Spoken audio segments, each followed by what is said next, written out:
Alright everyone, welcome back to another episode of Mountain Moto Adventure. Today we got something a little bit different. Can you see it? I don't know how it's showing up on camera. It's a late 90s, like 98, 99 Kawasaki Bayou 220. I was doing a job for one of my customers and I noticed sitting in their barn they had a little old four-wheeler covered in probably 10 years worth of dust, spider webs, just all kinds of just gunk. So once I finished up the job, I went to the lady. I was like, hey, I noticed you had this four-wheeler sitting in there. Are you guys doing anything with it? Would you be interested in possibly trading some work? We just want to get rid of it.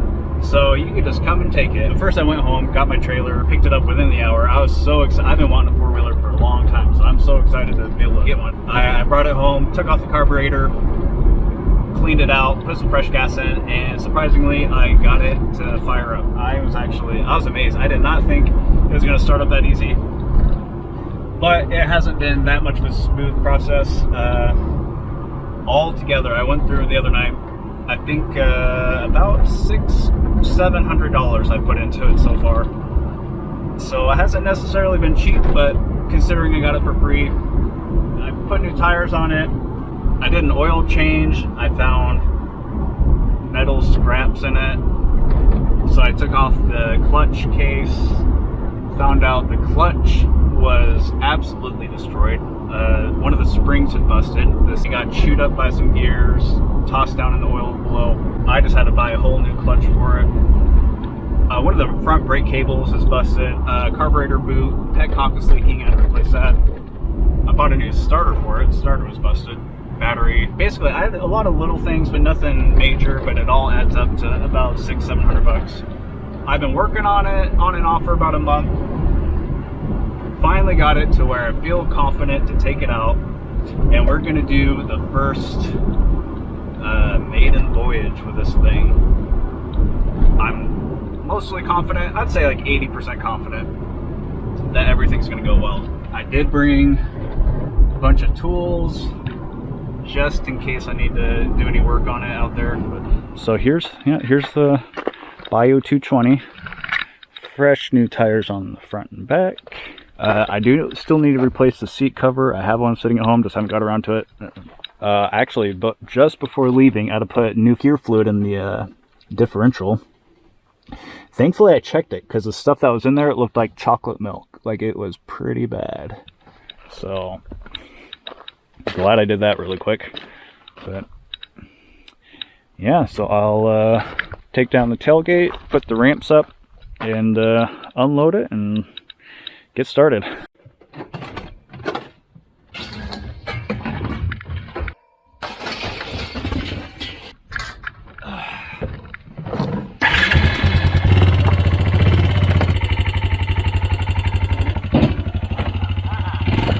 All right, well, let's see how this thing goes.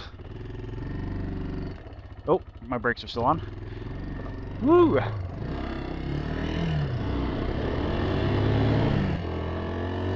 Whoa, okay. It's different. It's different, man. Riding one of these compared to a motorcycle. I could definitely feel it, like it slides around a little bit. You don't really have to worry as much about the pile of gravel in the middle. Here, we'll just turn around really quick.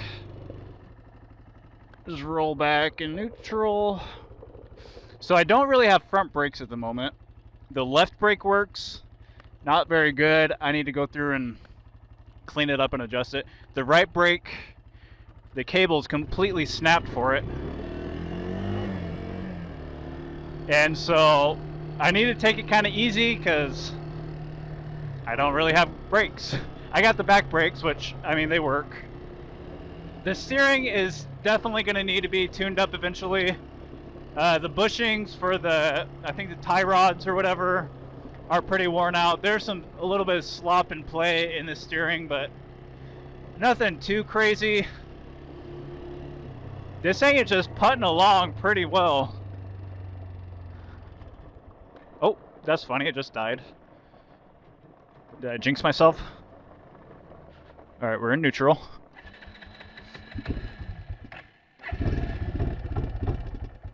Oh, you know what? Oh no, the fuel's on. There's some hesitation in the gas and it's dying. I don't know what's happening. Well, it's a good thing I didn't ride too far, huh?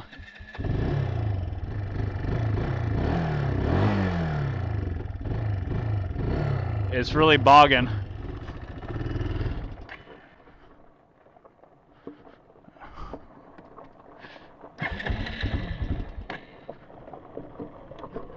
Well, I did not make it too far, did I?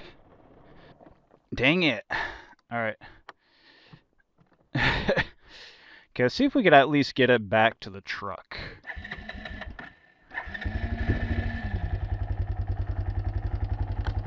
It seems to idle okay, but as soon as I give it gas... Yeah, it's idling okay, isn't it? Okay. So as soon as I give it gas, it's what's killing it.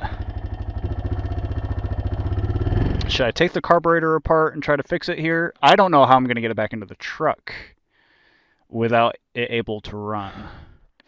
Alright, I'm just going to do a quick investigation and see if I can take the carburetor off. I'm guessing one of the big reasons that, at least that comes to mind, that would cause this is that like the throttle tube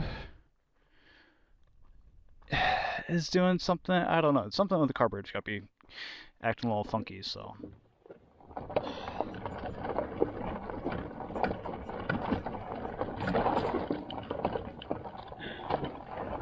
The nice thing about these old school simple bikes are they're just purely mechanical, easy to work on, can fix just about anything with your basic hand tools. So, alright, there's the air box.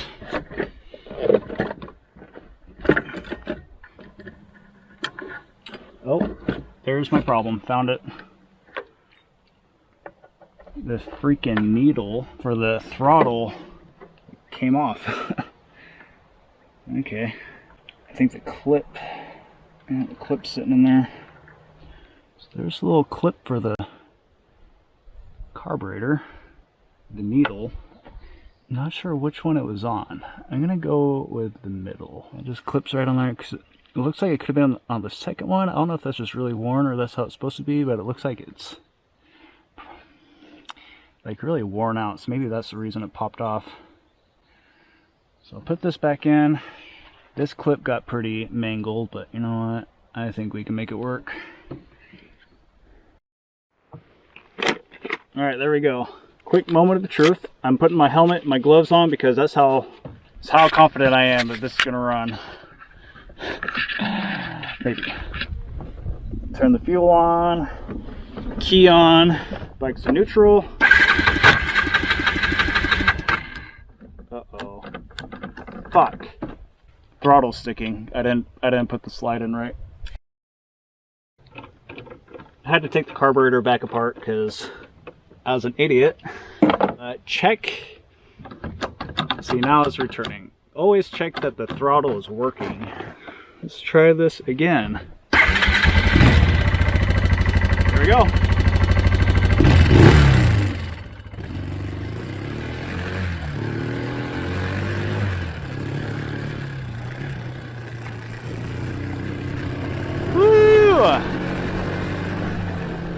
With the double A arms for the front suspension, the camber can get thrown off, and so it kind of makes steering a little wonky. I don't know if that's what's doing it on here or what, because man, it feels like it slides all over the place. Well, it just kind of like weans back and forth. Should I try going up a trail, or am I pushing my luck doing something like that?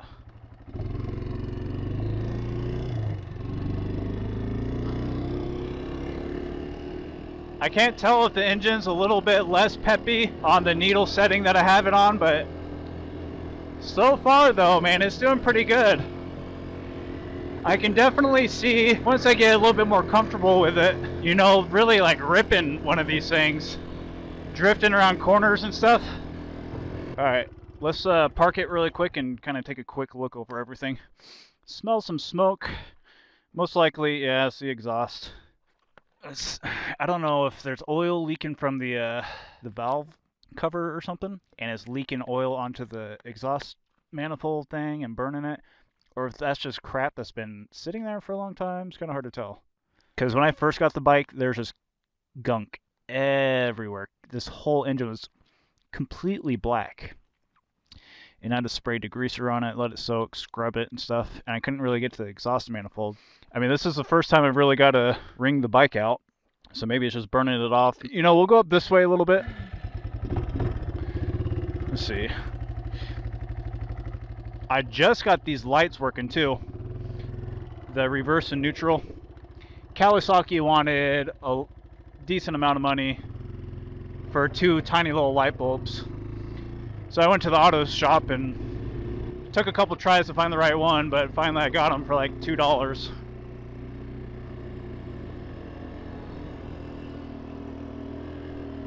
It does remind me a decent bit of my Honda XL200, just that the power does not have a crazy amount of power, but it has enough torque to pull you uphill.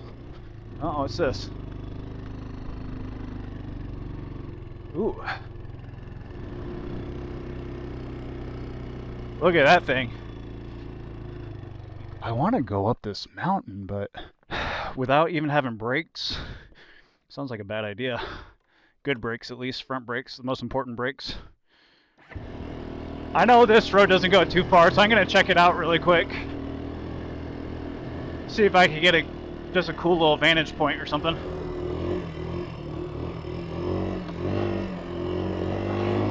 Woo! Yeah! Kinda is doing them.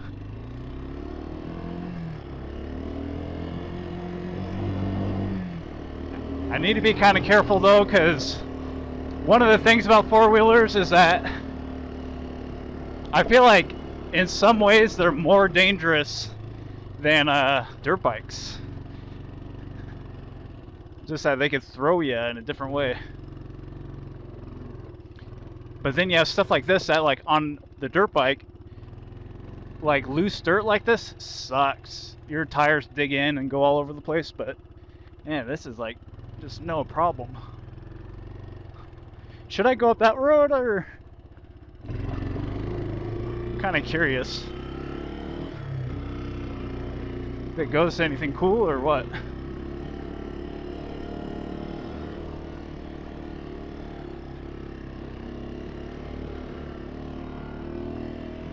Oh, just goes right here, huh?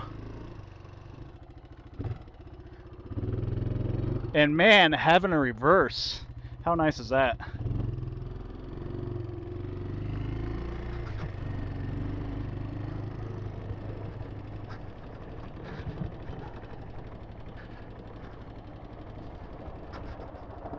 Yeah, I'm full on the brake, the front brake, and I can hear it kind of grabbing, but there's just not a lot of power there. Stopping power anyways. Let's see. Yeah, I don't have a whole lot left to do to this bike. This bike so far is doing pretty good. A couple hiccups here and there, but it's actually a lot of fun. I'm having a lot of fun on this thing. I think I'm gonna keep it for a little bit. I was on the fence whether to keep it or to flip it and sell it for $1,200, $1,300 or something, but I'm liking it, so